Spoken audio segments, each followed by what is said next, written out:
الحمد للہ رب العالمین والعاقبۃ للمتقین والصلاة والسلام علی سید الانبیاء والمرسلین اللہم صلی علی محمد وعلی آل محمد کما صلیت علی ابراہیم وعلی آل ابراہیم انک حمید مجید اللہم بارک علی محمد وعلی آل محمد کما بارکت علی ابراہیم وعلی آل ابراہیم انک حمید مجید۔ صفحہ نمبر 87 ہے اور اس کا سب سے آخری پیراگراف جو لاسٹ 2 لائنیں وہاں سے ہم شروع کریں گے۔ اس سے پہلے ہماری بات مکمل ہو چکی ہے۔ نیت کے حوالے سے گفتگو چل رہی ہے کیونکہ حدیث مبارکہ جو ہے انما الاعمال بالنیات ہے، تو اسی کے ضمن میں مختلف امور پر ابن رجب رحمہ اللہ نے اپنی اس کی شرح میں بات کی ہے۔ آخری جو ہمارا موضوع جو چل رہا تھا اور ابھی بھی تھوڑا سا چلے گا وہ یہ تھا کہ کیا ایک کسی چیز کی نیت کر کے کسی دوران اس عمل نیت تبدیل کی جا سکتی ہے یا نہیں کی جا سکتی، اور اس کے لیے پھر وہ دونوں طرح کے دلائل لے کر آئے تھے کہ بعض اعمال ایسے ہیں کہ جن کے اندر نیت تبدیل کی جا سکتی ہے، جیسے کہ اللہ کے رسول صلی اللہ علیہ وسلم نے بعض لوگوں کو دیکھا کہ وہ حج کی نیت کر رہے ہیں کسی اور کی طرف سے۔ آپ نے پوچھا کہ تم نے اپنا حج کیا ہے؟ اس نے کہا نہیں، تو آپ نے فرمایا پہلے اپنا حج کرو، یہ حج تمہارا حج اسلام ہے، اور پھر آ کر دوبارہ کسی اور کی طرف سے حج کرنا۔ تو کی ہوئی نیت اس موقع پہ تبدیل ہو گئی کہ یہ حج اس کسی اور کی نیت کے لیے تھا، لیکن وہ حج اپنی نیت کا اس کا حج اسلام بن گیا۔ تو اس اعتبار سے نیت تبدیل ہو سکتی ہے، اور بعض کے نزدیک یہ ہے کہ بعض اعمال ایسے ہیں جن میں نیت تبدیل نہیں ہو سکتی، اور اس کی پھر وہ دلائل لے کر آئے جو ہم پڑھ چکے ہیں۔ اب وہ کہتے ہیں وَأَمَّا الطَّهَارَةُ فَالْخِلَافُ فِي اشْتِرَاطِ النِّيَّةِ لَهَا مشہور۔ کہتے ہیں طہارت کے جو مسائل ہیں اس میں نیت شرط ہے یا نہیں، اس پہ ایک مشہور اختلاف ہے علماء کے درمیان۔ وَهُوَ يَرْجِعُ إِلَىٰ أَنَّ الطَّهَارَةَ لِلصَّلَاةِ هَلْ هِيَ عِبَادَةٌ مُسْتَقِلَّةٌ أَمْ هِيَ شَرْطٌ مِّن شُرُوطِ الصَّلَاةِ۔ کہتے ہیں اختلاف اس بات پہ ہے کہ نماز کے لیے جو طہارت ہم کرتے ہیں یعنی وضو وغیرہ کرتے ہیں، نماز کے لیے جو طہارت کی شرطیں ہیں، کیا یہ ایک مستقل عبادت ہے، علیحدہ سے ایک عبادت ہے، یا یہ نماز کی شروط میں سے ایک شرط ہے؟ کَإِزَالَةِ النَّجَاسَةِ وَسَتْرِ الْعَوْرَةِ، جیسے نجاست سے پاک ہونا اور شرمگاہ کا ڈھپا ہوا ہونا یہ نماز کی شرائط میں سے ہے، تو اسی طرح وضو بھی یا طہارت بھی نماز کی شرائط میں سے۔ تو کہتے ہیں فَمَن لَّمْ يَشْتَرِطْ لَهَا النِّيَّةَ جَعَلَهَا كَسَائِرِ شُرُوطِ الصَّلَاةِ۔ تو جو لوگ طہارت کے لیے یا وضو کے لیے نیت کی شرط کو لازم نہیں سمجھتے، وہ یہ کہتے ہیں کہ یہ باقی نماز کی شروط کی طرح ہی ہے۔ جب بندے نے ایک دفعہ نماز کی نیت کر لی کہ میں اب نماز پڑھنے لگا ہوں، تو اس میں ہی شامل ہے اس کی ساری نیت، یعنی وضو کرنے کی نیت بھی، طہارت کی نیت بھی، اسی طرح جو ہے نا اپنے سطر کو ڈھانپنے کی نیت بھی، قبلہ تو کھونے کی، یہ ساری باتیں اسی ایک چیز کے اندر ہی داخل ہو جاتی ہیں۔ وَمَنِ اشْتَرَطَ لَهَا نِيَّةً جَعَلَهَا عِبَادَةٌ مُسْتَقِلَّةٌ، اور اس کے مقابلے میں وہ لوگ جو اس وضو یا طہارت کے لیے بھی نیت کی شرط لگاتے ہیں وہ اس کو ایک مستقل عبادت سمجھتے ہیں، یعنی نماز کا وضو ہی کیوں نہ کر رہے ہوں، پھر بھی وہ کہتے ہیں کہ یہ وضو بھی ایک مستقل عبادت کیوں ہے۔ فَإِذَا كَانَ عِبَادَةٌ فِي نَفْسِهَا لَمْ تَصِحْ بِدُونِ النِّيَّةِ، تو کہتے ہیں پہلی بات تو یہ ہے کہ اگر یہ مستقل عبادت ہے، یعنی وضو یا طہارت جو آپ نماز کے لیے کریں یا ویسے کریں، اگر تو وہ مستقل عبادت ہے تو پھر ظاہر بات ہے ہر مستقل عبادت کے لیے ایک نیت چاہیے، نیت کے بغیر عبادت نہیں ہوتی، ہر عبادت کی ایک نیت ہوتی۔ تو کہتے ہیں وَهَذَا قَوْلُ جَمْهُورِ الْعُلَمَاء، یہ جمہور علماء کا یہ موقف ہے کہ وضو یا طہارت جو ہے خواہ وہ نماز کے لیے ہے یا ویسے ہے، یہ ایک مستقل عبادت، یہ ایک مستقل ہے۔ اس کی دلیل کیا ہے؟ وَيَدُلُّ عَلَى صِحَّةِ ذَلِكَ تَكَاثُرُ النُّصُوصِ الصَّحِيحَةِ عَنِ النَّبِيِّ صلی اللہ علیہ وسلم بِأَنَّ الْوُضُوءَ يُكَفِّرُ الذُّنُوبَ وَالْخَطَايَا وَأَنَّ مَنْ تَوَضَّأَ كَمَا أُمِرَ كَانَ كَفَّارَةٌ لِذُنُوبِهِ۔ وہ کہتے ہیں اور اس موقف کے صحیح ہونے کی دلیل میں بہت ساری ایسی ہمارے سامنے واضح نصوص موجود ہیں جو نبی کریم صلی اللہ علیہ وسلم سے ثابت ہیں کہ وضو کی وجہ سے گناہ معاف ہوتے ہیں اور گناہ جھڑتے ہیں، اور جو بندہ جس طرح سے حکم دیا گیا ہے صحیح طرح وضو کرتا ہے تو یہ وضو اس کے گناہوں کا کفارہ بن جاتا ہے۔ تو ظاہر بات ہے جو چیز گناہوں کا کفارہ بنتی ہے وہ مستقل عبادت ہوتی ہے۔ وَهَذَا يَدُلُّ عَلَىٰ أَنَّ الْوُضُوءَ الْمَأْمُورُ بِهِ فِي الْقُرْآنِ عِبَادَةٌ مُسْتَقِلَّةٌ بِنَفْسِهَا، اور یہ بات بھی اس بات پر دلالت کرتی ہے کہ وہ وضو جس کا حکم قرآن میں بھی دیا گیا ہے وہ ایک اپنی ذات میں مستقل عبادت ہے۔ حيث رتب عليه تكفير الذنوب والوضوء الخالي عن النية لا يكفر شيئا من الذنوب بالاتفاق. تو کہتے ہیں کہ نیت ہے تو یہ ایک مستقل عبادت ہے اور اس کی وجہ سے پھر گناہ جھڑیں گے، لیکن ایسا وضو جس کے پیچھے وضو کرنے کی نیت نہ ہو، یعنی وضو کرتے ہوئے اس کی نیت نہیں ہے کہ میں وضو کر رہا ہوں، کر اسی ترتیب سے رہا ہے لیکن اس کی نیت نہیں ہے کہ میں وضو کر رہا ہوں، یہ وضو یعنی خالی اعضاء کا دھونا یہ اس کے گناہوں کے کفارے کا سبق نہیں بنے گا، اور اس پر سب متفق. فلا یکون مأمورا بھی، اور نہ ہی اس وضو کو وہ وضو نیکی والا وضو سمجھا جائے گا، ٹھیک ہے نا. فلا تصح به الصلاۃ، اور ایسے اگر کسی نے اعضاء دھو لی، یعنی وضو کی نیت نہیں تھی، مثلا گرمی تھی، اس نے کہا جی ٹھنڈک مل جائے گی، تو اس نے بغیر نیت کی وضو کی نیت کے اپنے اعضاء دھو لیے، اور دھوتے دھوتے چونکہ انسان کو عام طور پہ وضو کی عادت ہوتی ہے نا، اس نے اسی ترتیب سے دھو لیے جس ترتیب میں وضو کو دھوتا ہے، یا وہ سارے دھو لیے جس میں، کیونکہ بعض علماء کے نزدیک ترتیب بھی ضروری نہیں ہے، لیکن وہ سارے اعضاء دھو لیے جو وضو میں دھلتے ہیں، تو کیا اس سے بغیر نیت کے کیے ہوئے اس دھونے کے عمل سے نماز پڑھ سکتا ہے وہ؟ تو وہ کہتے ہیں فلا تصح به الصلاۃ، اس اعضاء کے دھونے سے نماز ٹھیک نہیں ہو، کیونکہ اس کی نیت ہی نہیں تھی وضو کی. تو وضو ایک مستقل عبادت ہے، اس کے کرتے ہوئے كإزالة النجاسة وستر العورة وما ورد في الوضوء من الثواب ولو شرك بين نية الوضوء وبين قصد التبرد. اب وہ کہتے ہیں پہلی بات وہی ہے ساری جو میں نے آپ کے سامنے بیان کر دی، اس لیے میں اس کو تفصیل نہیں کر رہا. وہ کہتے ہیں اگر وہ دو باتوں کو آپس میں جمع کر لے، ٹھیک ہے، شرک بین نیت الوضوء وبین قصد التبرد، وضو کی بھی نیت ہے لیکن ساتھ میں ٹھنڈک حاصل کرنے کی بھی نیت ہے، گرمی بہت ہے، ٹھیک ہے، آپ کہتے ہیں یار گرمی لگ رہی ہے، چلو وضو ہی کر لیتے، دوبارہ وضو کر لیتے، تازہ وضو کر لیتے، نیت یہی ہے کہ میں وضو کر، تو کیا یہ جائز ہے؟ یا مثال کے طور پہ وہ یہ نہیں سمجھتا، یعنی ٹھنڈک نہیں چاہیے، مثلا ازالت النجاسۃ او الوسخ، باہر سے آیا دھول مٹی بہت ہے، پتہ ہے چہرے پہ بہت مٹی لگ گئی ہے، منہ دھونا ہی ہے، ٹھیک ہے، دھول سے آیا تو میں نے منہ دھونا ہی، لیکن ساتھ میں کہتا کہ جی میں منہ بھی دھو لیتا ہوں ساتھ وضو بھی کر لیتا، ٹھیک ہے، نیت یہ بھی ہے کہ وضو بھی ہے اور جو ہے میل کچیل بھی صاف ہو جائے، تو کیا یہ جائز ہے؟ اجزاہ فی المنصوص یعنی شافعی وهو قول اکثر اصحاب احمد لأن هذا القصد ليس بمحرم. وہ کہتے ہیں امام شافعی کے نزدیک اور امام احمد کے اکثر اصحاب کے نزدیک یہ بات جائز ہے اور یہ دونوں چیزوں کے لیے کافی ہو جائے، یعنی ایک ہی چیز میں دو نیتیں شامل کر لیں اس نے، صفائی ستھرائی کی بھی یا ٹھنڈک حاصل کرنے کی بھی اور وضو کرنے کی بھی، تو ٹھیک ہے جائز ہے، کوئی مسئلہ نہیں، اس لیے کہ جہاں وضو کرنا سنت اور مسنون ہے وہیں پر ٹھنڈک حاصل کرنا یا میل کچیل کو صاف کرنے کا ارادہ کرنا بھی کوئی حرام یا مکروہ نیت نہیں ہے، یہ بھی جائز نیت ہے، تو دونوں چیزیں اس میں جمع کی جا سکتی. وَلِهَذَا لَوْ قَصَدَ مَعَ رَفْعِ الْحَدَثِ تَعْلِيمَ الْوُضُوءِ لَمْ يَضُرُّهُ ذَلِكَ. اسی طرح اگر کسی بندے نے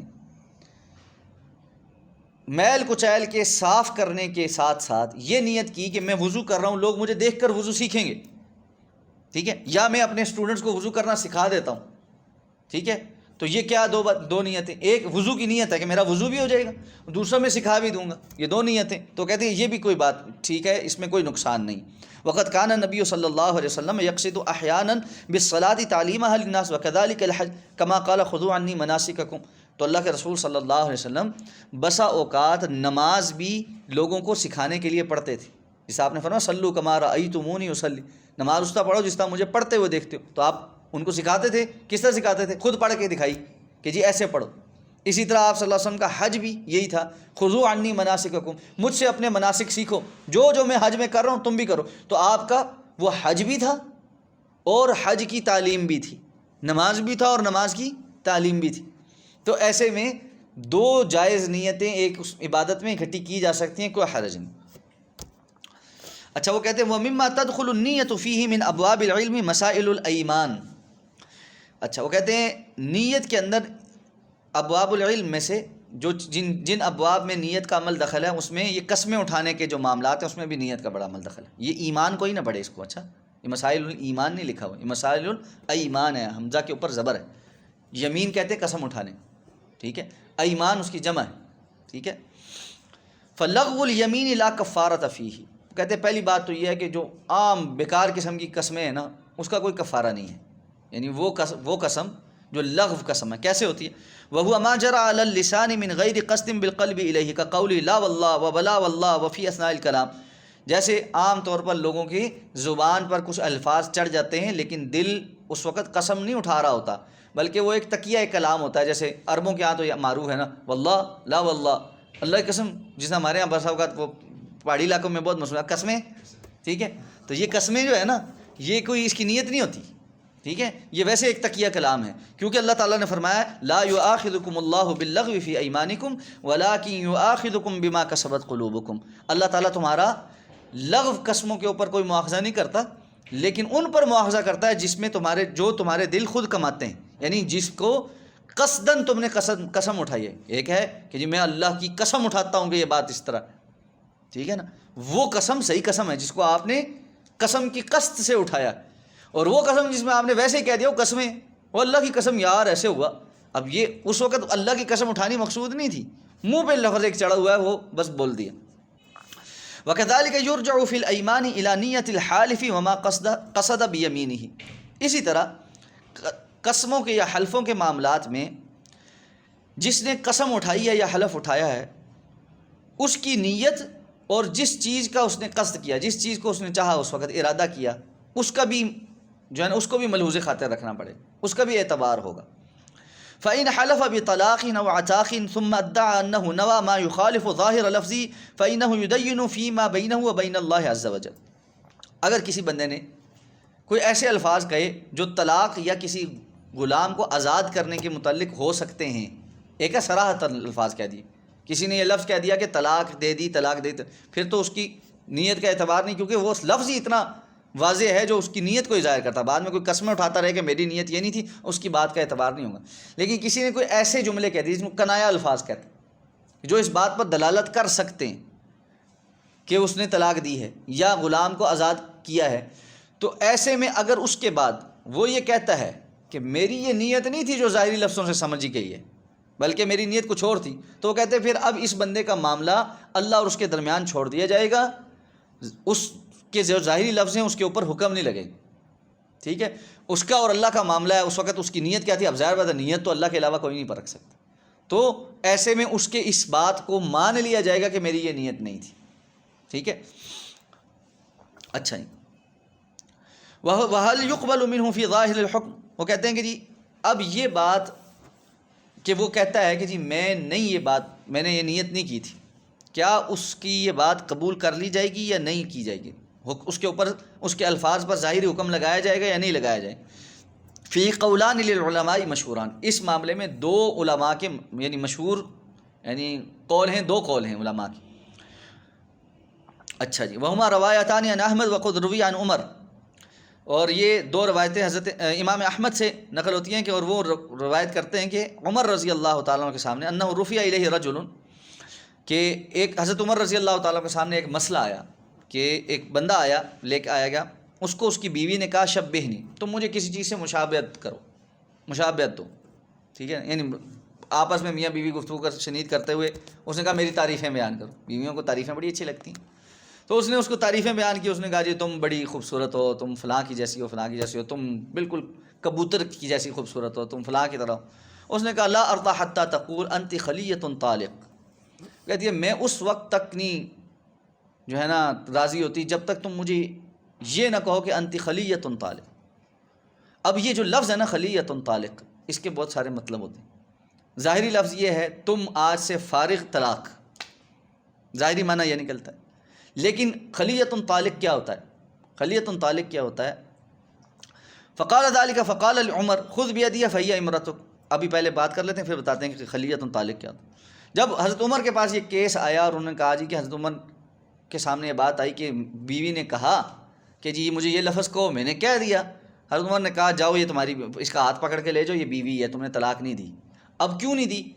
کہتے ہیں ابو عبید کہتے ہیں جن کے ہاں یہ روایت ہے، اراد الناقۃ تکون معقولہ. اس بندے نے اصل میں جو بات کہی تھی وہ کیا تھی؟ وہ یہ تھی کہ جو اونٹنی ہوتی ہے نا، یہ اس کو اقال کہتے ہیں، اس کا گھٹنا باندھنے کے لیے جو پٹا سے استعمال ہوتا ہے نا وہ. ٹھیک ہے، اونٹوں کو عام طور پہ عرب جو ہے نا وہ اس طرح گھٹنا موڑ کر باندھ دیتے تھے تو وہ ادھر ادھر نہیں جاتا تھا. تو یہ اقال جو ہے نا اس کو کہتے ہیں. جب اونٹنی کے پاس سے وہ اقال اتار لیتے ہیں اور اس سے خالی ہو جاتی ہے نا، تو اس کو کہتے ہیں وہی خلیۃ من العقال، کہ وہ اونٹنی عقال سے خالی ہو گئی، ٹھیک ہے.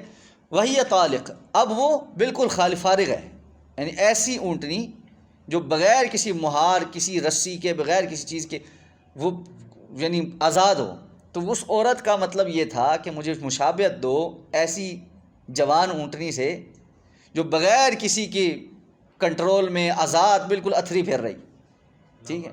لوارث تو نہیں کہیں گے اس کو، لیکن یعنی جو یعنی فیمنزم ہر دور میں ہوتا ہے نا، جو بڑی ہے نا بالکل یعنی کسی کی ملکیت میں نہیں ہے، کنواری جس طرح ہوتی ہے نا، کہ اس طرح بالکل جوان اور بغیر کسی کنٹرول کے، بغیر کسی پابندی کی. تو اس بندے نے کہہ دیا. تو اس کا قصد یہ تھا، لیکن ظاہری مطلب کیا نکلتے ہیں کہ تم فارغ ہو، طلاق ہو گئی تمہیں، میں تمہیں طلاق دے.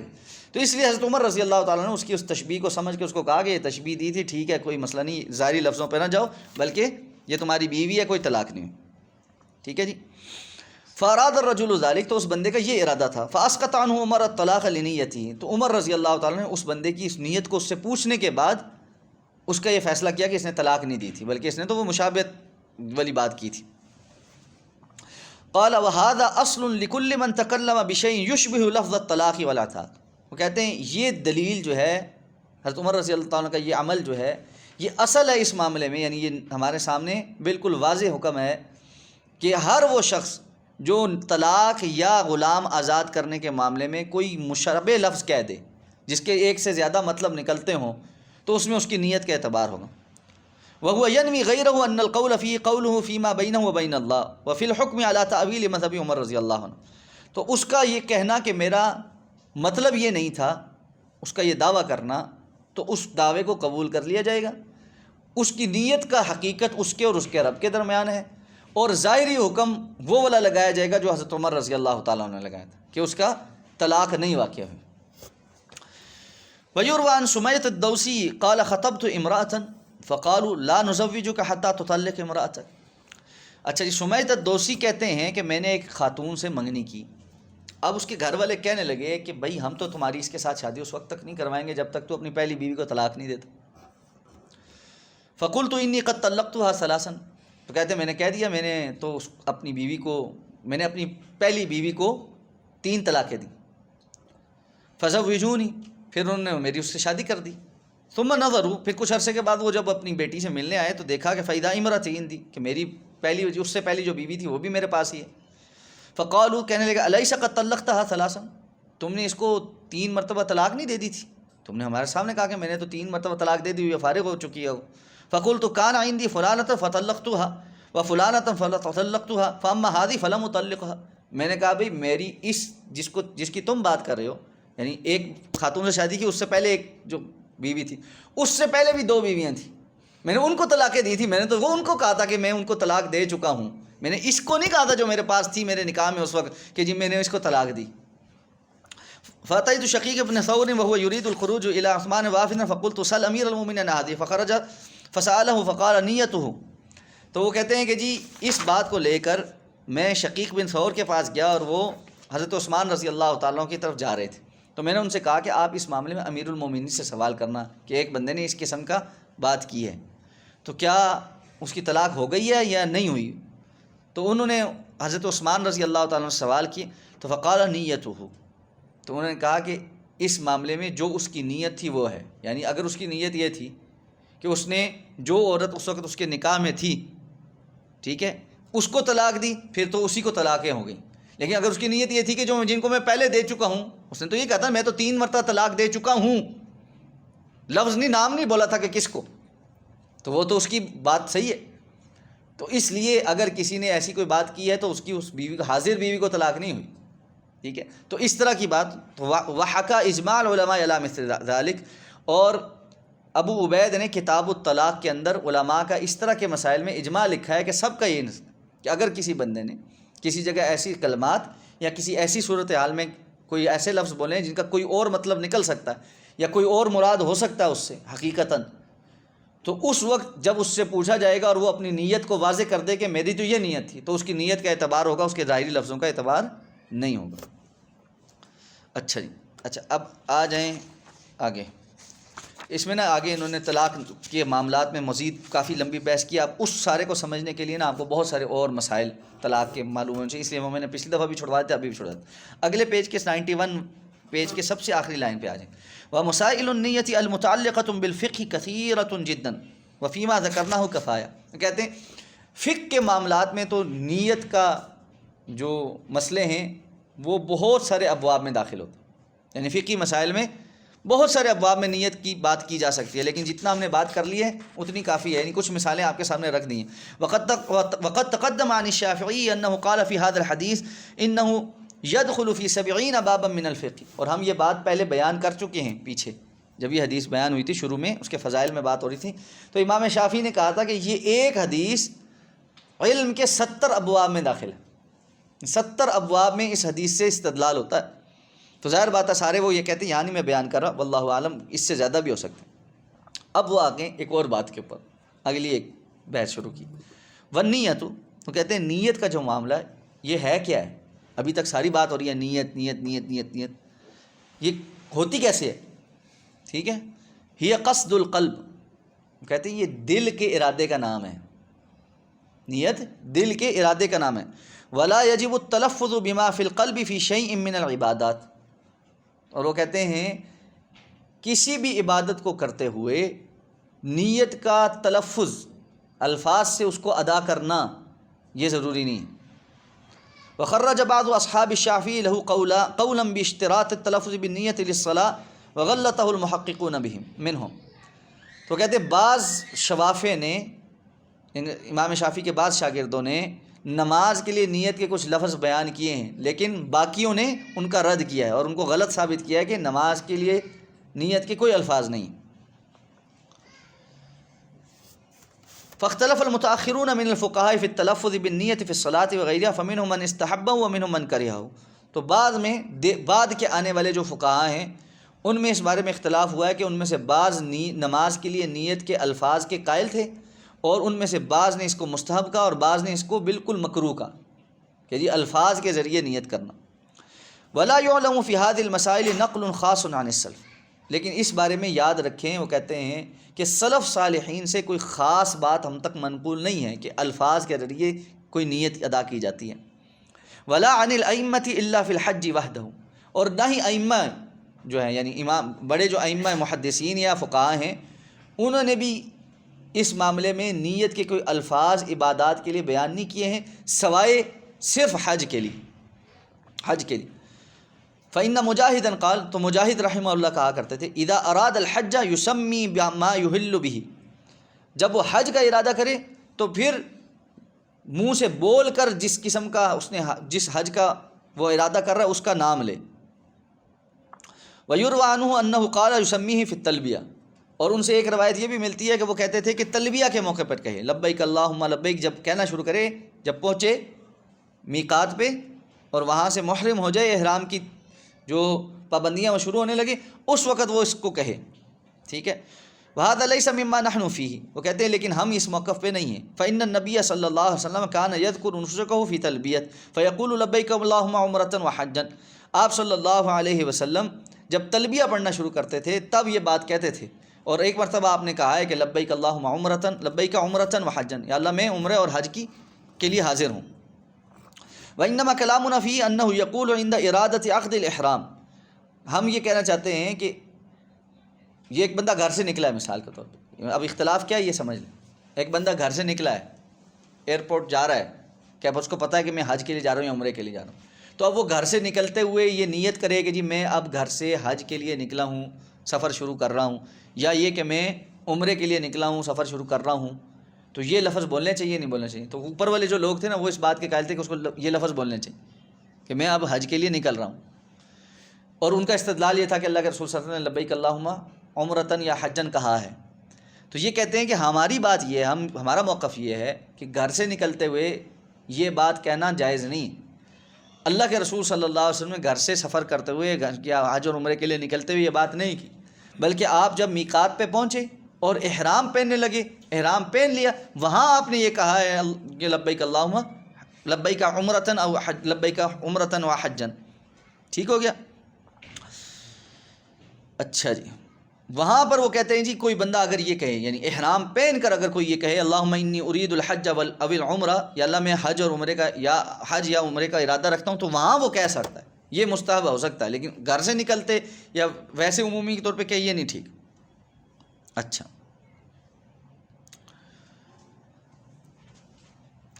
وہ کہتے ہیں اسی طرح وصح عن ابن عمر انه سمع رجلا عند احرامه يقول اللهم اني اريد الحج والعمرة فقال له اتعلم الناس اوليس الله يعلم ما في نفسك۔ عبداللہ ابن عمر رضی اللہ تعالیٰ نے ایک بندے کو سنا کہ وہ احرام پہن کے یہ کہہ رہا ہے اللہم انی ارید الحج والعمرہ، یا اللہ میں حج اور عمرے کا ارادہ کرتا ہوں۔ تو انہوں نے کہا یہ ارادہ اونچا بول کر تم لوگوں کو بتا رہے ہو، کیا اللہ تعالیٰ جو تمہارے دل کے اندر ہے اس کو نہیں جانتا؟ یعنی تمہیں یہ بات پوری کہنے کی، جس کو استحضار کہتے ہیں، نیت کا استحضار کرنا، اس کی کیا ضرورت پڑ گئی؟ اللہ تعالیٰ تو اسی طرح جانتا ہے جس طرح تم بول کر کہتے ہو، تمہارے دل کی حال کی بات بالکل اسی طرح جانتا ہے۔ اس لیے جب اللہ کے رسول صلی اللہ علیہ وسلم نے یہ الفاظ نہیں استعمال کیے، تم بھی مت کرو۔ اچھا جی، اچھا وہ نیچے آ جائیں، وہ کہتے ہیں قلت لاحمد، میں نے امام احمد سے پوچھا اتقول قبل التکبیر یعنی فی الصلاۃ شیء، کیا آپ تکبیر میں، تکبیر تحریمہ میں نماز سے پہلے کچھ کہتے ہیں، یعنی نیت کرتے ہیں؟ قال لا، انہوں نے کہا نہیں۔ وهذا قد يدخل فيه انه لا يتلفظ بالنیہ، اور وہ کہتے ہیں یہ اس بات کی دلالت ہے کہ وہ لفظاً بول کر نماز کے لیے نیت کے قائل نہیں تھی، واللہ اعلم، اللہ زیادہ علم رکھتا ہے۔ تو یہاں پر اس باب میں انہوں نے یہ سمجھایا کہ نیت کے جو ہے وہ دل کے ارادے کا نام ہے، اور اس کے لیے کوئی الفاظ سلف صالحین سے معلوم نہیں ہے، کوئی الفاظ سلف صالحین سے معلوم نہیں۔ اس لیے یہ جو استحضار ہے نیت کا جی کہ بول کر ہم نیت اس لیے کرتے ہیں کہ ٹھیک ہے صحابہ سے تو منقول نہیں، سلف سے تو منقول نہیں، لیکن اپنی نیت کو حاضر کرنے کے لیے کرتے، یہ ایک اضافی بات، اس کو نہیں کرنا چاہیے، واللہ اعلم بالصواب۔ الحمدللہ ہماری یہ حدیث مبارکہ ایک مرتبہ پھر مکمل ہو گئی ہے، اور آئندہ پھر ہم انشاءاللہ العزیز اسی حدیث سے کنٹینیو کریں گے جہاں سے ہم نے چھوڑا تھا۔ میرے خیال میں 15 حدیثیں ہم کر چکے تھے، یہ 16، اس کو دیکھ لیجیے گا ذرا، مجھے میسج کر دیجیے گا، ٹھیک ہے؟ تو شیخ تو ابھی آپ نے بتایا کہ وہ قسم جو ہم ایسے فلو میں کبھی کھاتے ہیں تو اس کا بھی گناہ ہے یا نہیں؟ اس کا گناہ کوئی نہیں، اسی لیے جب اللہ تعالیٰ نے فرمایا لا یؤاخذکم اللہ، اللہ تمہارا مواخذہ نہیں کرتا، یعنی وہ گناہ نہیں لکھا جاتا۔ کچھ لفظ ہوتے ہیں جو یعنی منہ پر چڑھ جاتے ہیں، تقیہ کلام ہوتا ہے، تو وہ اگر اللہ واللہ ہے یا اللہ کی قسم یا اس طرح کے لفظ چڑھ گئے، ہونا تو نہیں چاہیے، لیکن اگر چڑھ گیا کسی کے منہ پر تو کیونکہ اللہ کا ہی ذکر ہے تو بری چیز نہیں ہے، برا تقیہ کلام برا ہے، یعنی کوئی ایسی گالی، کوئی فحش کلمہ جو تقیہ کلام بن جائے وہ نہیں ہونا چاہیے۔ جو بندہ بول رہا ہے اس کی نیت یہ ہے کہ میں اللہ کی قسم نہیں کھا رہا، اس کا تقیہ کلام نہیں، لیکن دوسرا بندہ اگر وہ سمجھ رہا ہے کہ واقعی اللہ کی قسم کھا رہا ہے تو پھر اس سچویشن میں کیا ہوگا؟ پھر اس سچویشن میں اسی بندے کی نیت کا اعتبار ہوگا، یہی تو معاملہ، جہاں پر شبہ پڑ جائے وہاں پر جو قسم اٹھانے والا ہے اس کی نیت کا اعتبار ہو، اس سے پوچھا جائے گا۔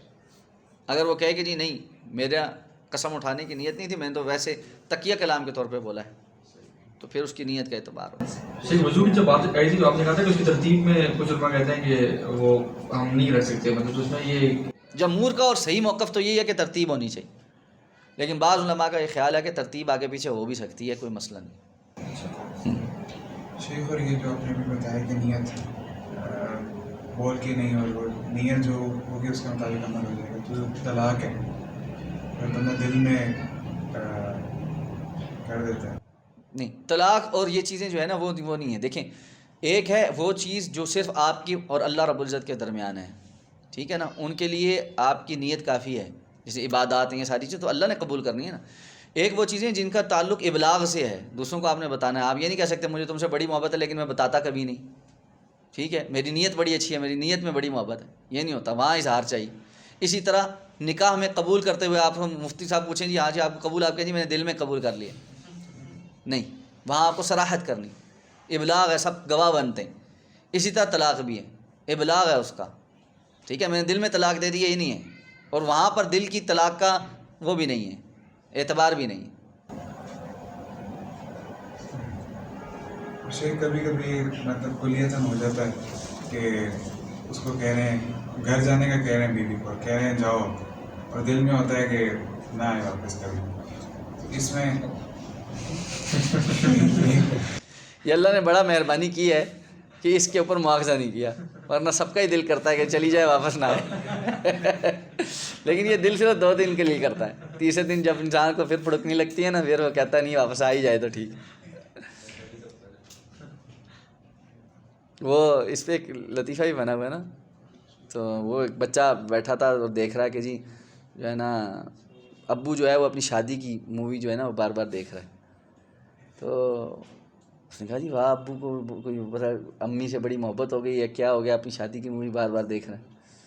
تو شام کو جو ہے نا وہ نا ابو کے دوست کو بتا رہا ہے کہ نا میرے ابو کو اپنی میری ماما سے بڑی محبت ہے, بیٹھ کے نا اپنی شادی کی مووی دیکھتے ہیں.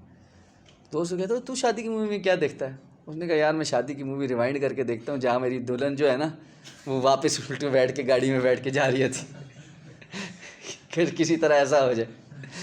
تو یہ تو خواہشیں, انسان جو ہے نا بڑا وہ ہے. اصل میں نا دنیا ہے ہی ایسی ہے. میں آپ کو بات ہوں, ایک بڑا خوبصورت جملہ نا آج میں نے پڑھا احمد جاوید صاحب. احمد جاوید صاحب کو کچھ جانتے ہیں؟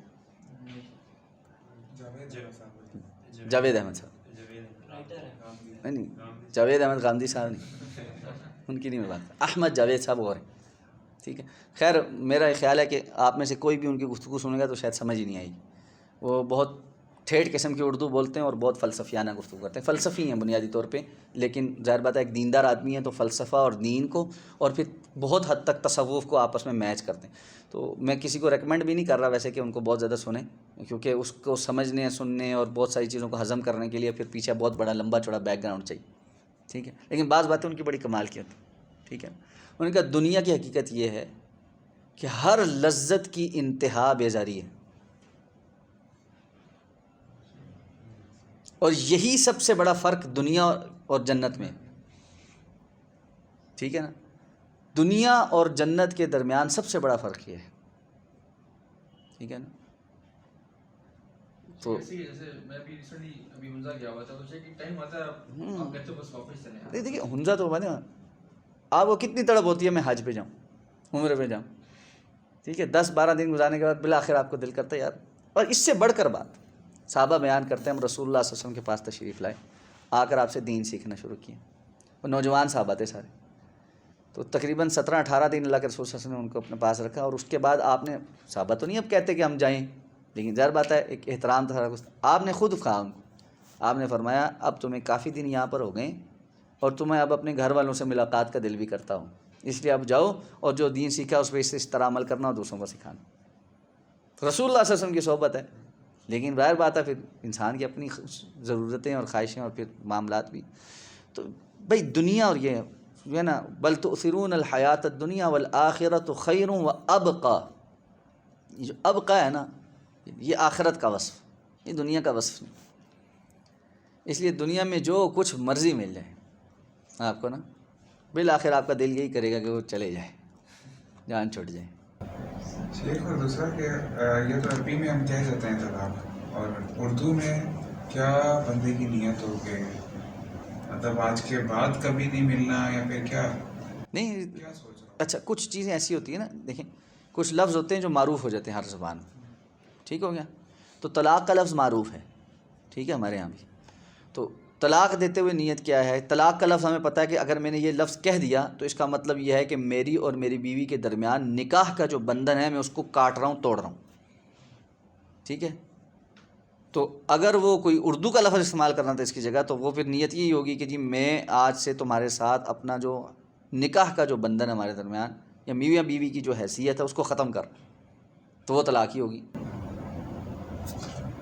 اور اس میں جو اکثر وہ لفظوں کا کھیلتے ہیں کہ نہیں طلاق نہیں ہوتا, طلاق ہوتا ہے. نہ یہ تو فضل بکواس ہے, یہ ہیلے ہی ہیں. اب کون یہاں پہ توئیں اور تا کا فرق کرتا ہے ہمارے یہاں؟ تو پھر تو وہ جس نے یہ کہا تھا نا, اس نے کہا, اس نے مولوی صاحب کے ایجاب اور قبول کرواتے ہوئے بھی قبول کہا تھا, وہ قبول نہیں کہا تھا, تو اس کا تو نکاح ہی نہیں ہوا. طلاق کی بات تو بعد میں آئے گی. کون کہتا ہے قبول ہے؟ ٹھیک ہے قبول ہے, اللہ خیر صلی اللہ, تو وہ تو چھوٹے کاف سے ہی کہتے ہیں سر. جو بھی آپ نے بتایا تھا کہ وضو کرتے ہوئے اس کی دوسری نیت یہ تھی کہ وہ فریش ہو جائے, ایک عبادت کے ساتھ دوسرا بھی مقصد اس کا جمع ہو گیا. اسی طرح بہت ساری چیزیں ایسی ہیں جو دین کے لیے کر رہے ہوتے ہیں لیکن ساتھ میں اپنا ایک اچھی سائڈ بھی دیکھ رہے ہوتے ہیں. کیا یہ ٹھیک ہے؟ اس پہ بڑی لمبی بحث اس پہ ہو چکی ہے، شاید آپ اس کلاس میں نہیں تھے. ٹھیک ہے کہ ابن رجب نے اس کو پورا ڈسکس کیا ہے بڑا لمبا، کہ اگر کوئی بندہ دین کا کوئی کام کر رہا ہے اور اس میں اس کی نیت یہ ہے کہ اس کو دنیا بھی کوئی مل جائے تو کیا یہ جائز ہے یا نہیں ہے. ٹھیک ہے، اب اس میں بڑی بہت باریک سی ایک لائن ہے جس کو سمجھنے کی ضرورت ہے. ٹھیک ہے، سب سے بہتر اور افضل یہی بات ہے کہ آپ اس معاملے میں خاص طور پہ وہ چیز جو دین کے لیے مخصوص ہے اس کو کرتے ہوئے کوئی دنیا کی نیت نہ رکھیں. ہاں آپ نے نیت نہیں کی لیکن آپ کو اس پہ مل گیا کچھ نہ کچھ، وہ آپ کے لیے جائز ہے. جیسے جہاد پہ جاتے ہوئے مال غنیمت کی نیت کرنا یہ درست نہیں. اور روایت پوری انہوں نے نقل کی کہ جس بندے نے جہاد اور مال غنیمت دونوں کی نیت کی، آپ نے فرمایا اس کا جہاد جو ہے وہ مال غنیمت کے لیے، اللہ کے لیے نہیں. ٹھیک ہے، لیکن اس کے باوجود جو اللہ کے لیے جاتے ہیں ان کو جہاد مال غنیمت مل جاتا ہے تو وہ ان کے لیے جائز ہوتا ہے نا.